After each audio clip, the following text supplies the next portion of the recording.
And now, part 2 of my interview with Grammy Award-winning mixer, producer Gerard Smerek. And so we get a call, Seger and Punch want to come in. They want to come in and check the place out. So they come in, they sit down, listen to the monitors, talk with me. The meeting goes well, Punch calls back. They book a couple of months, I can't remember exactly how long, maybe longer.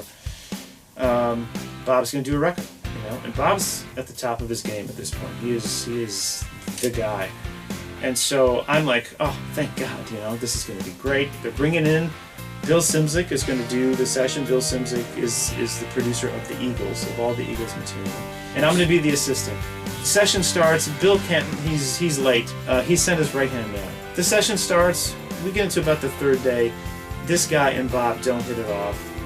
The guy's a bit out of control, he's a bit of a cowboy, and gets fired, they cancel all the time. They're pulling all the gear out, and I'm like, oh. But a few days later, they come back. Punch comes back and he says, keep it really simple. Do you think you can handle this until Bill can come? And of course, I said yes. Bob and I hit it off extremely well. Those two, I will call them my mentors more than anyone else. But Punch and Bob were very patient with me. They were very patient with the situation. And we hit it off really well. One of the nights, I have to tell Bob I have to leave because we have a bar gig. I say, hey, guys, you would have to quit around 8 o'clock tonight because I have a gig. And Bob, Bob was very cool. He was like, oh, cool, man. Where's it at?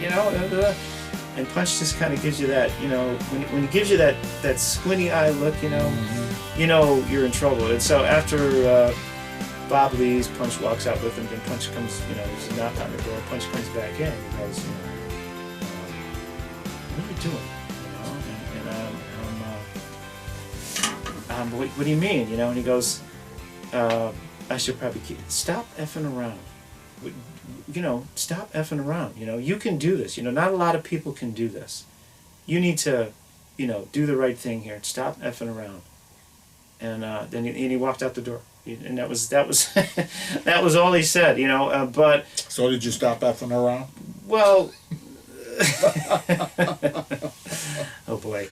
I realized with Bob, here's this guy coming in with these songs. He would come in, he might want to hear a new song, and he'd sit down at the piano or he'd pick up his guitar and and he would start to play something. He'd sing a verse and he'd mumble this and he'd go, oh, I ain't got all the parts, but what do you think? You think we should record it, And it would be like, Roll Me Away.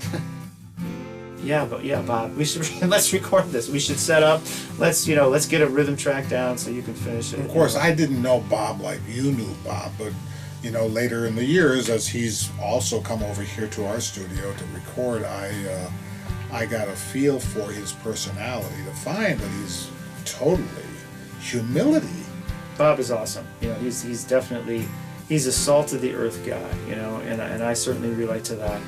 But I'm looking at this guy, and it's like I know what he's thinking. I know what keeps him up at night. I know I know the fire in his belly. I understand him so completely. I know what he's looking for. I know what's bugging him. And it's I started to realize at that point that I was a great support person. I was a person who I could help him. Mm-hmm. Right away I could help him. I knew what he wanted to hear in the headphones. I knew what he wanted to hear in the mix. When someone would say, and I started to realize these things, and this is what Punch was alluding to, someone would say, well, this isn't sounding right, or we need to, whatever the mood that they were trying to do, and I could sit down and I would go, well, okay, well, how about this? And they would go, yeah, and I never thought anything of it. I thought, well, that's, something that was easy for me to do. I didn't realize it was something hard or even that it was something special. There was no point here was anyone telling me, I was special. I mean, this was something that I was just doing to survive. It was literally, swimming for my life, kind of a thing, trying not to drown, and just doing, what I knew how to do, what came naturally, I guess. So there I am at 21 with him, and here I am, decades later with this guy, and he is still like he's a kid in the studio. But now he's worked with so many good producers, so many good, you know, situations and musicians. He is brilliant at just going for something completely. Once he's in a room where he trusts everyone, he falls. He completely dives in. He jumps off the bridge. And so my job, as soon as I see him jump, is to make sure, you know, I've got his back, and then he knows I have his back. And I fall like he falls. He's jumping, I'm jumping right. So we're falling together here. We're gonna open our chutes, you know, but we're gonna free fall as long as possible. I have to be egoless in this. There can be no ego from me, because this is not my wedding. You know what I mean? This is not my. Yeah, I'm just, you know, I'm the waiter at the wedding, or whatever, or I'm the band at the wedding. You know, this is not my wedding. You know, he's putting everything on the line. He's going to take the heat for this. For mixing, for me, you know, I've realized that the quicker I can express what I'm hearing about the song, the better it is. The longer it takes me to express, you know, this sound, you know, and when I say that about, you know, I'm talking about EQs, I'm talking about compression, I'm talking about reverbs, rooms, spaces, perspective. The longer it takes me to create what I'm hearing, because I have to hear it first, I have to picture it.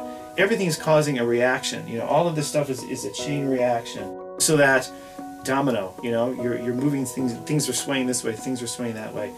You have to always be, you know, on the tip of your ears listening. When you enter one of these situations, you know, there are so many things yelling at you, shouting at you, talking at you. You know, there's managers, there's the label people, you know, A&R people. You know, there's the hangers-on, you know, the inner circle that's always around an artist. There's so many people saying things. There's so much noise, and you know, you really have to.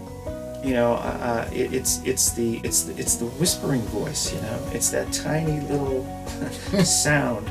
You know, that is underneath all of that. You know, that you have to really tune into, and you have to watch, and you have to listen. And the song, the lyric, everything will speak to you. You know, you have to. I mean, I will sit down at the board and I'll listen to some. Okay, well.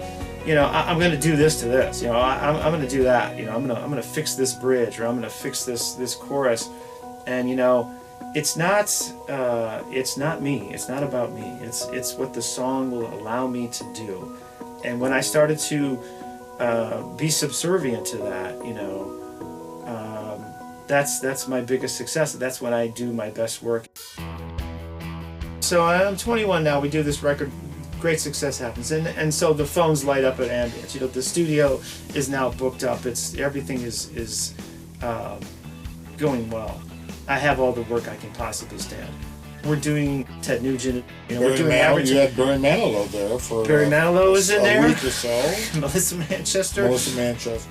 We get an SSL. We get a new console. I mean, things are going really well, you know, and we're doing a lot of top line work. Advertising is going well. You're in there a lot now. We're carving out your sound.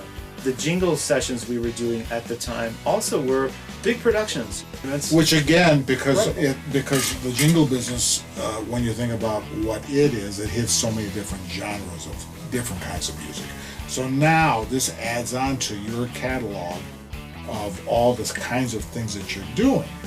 And I'm saying all this because it's a fascinating road where you're learning from here and here and here, and this is how it happens, okay?